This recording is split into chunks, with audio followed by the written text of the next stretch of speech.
में कहलगांव के भदेश्वर पहाड़ पर यहाँ पर दोस्तों पवन भैया के थ्रू मीटअप किया जाता है,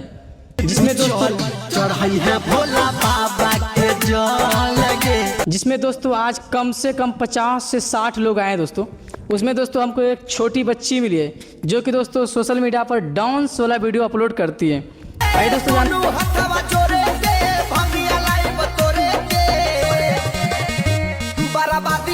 दोस्तों जानते हैं इसका नाम क्या है। नाम क्या है ननू? चंदा कुमारी। कहाँ घर है? ब्रह्मचारी। अच्छा, आप सोशल मीडिया पर ननू कब से काम कर रही है? 2 महीने से। 2 महीने से। कितना फॉलोअर्स होगा फेसबुक पर? कम से कम 8,000। 8,000।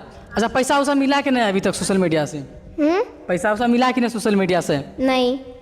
तो दोस्तों ये सोशल मीडिया पर 2 महीना से काम कर रही है और 8,000 मतलब कि दोस्तों फॉलोअर्स कंप्लीट कर लिए।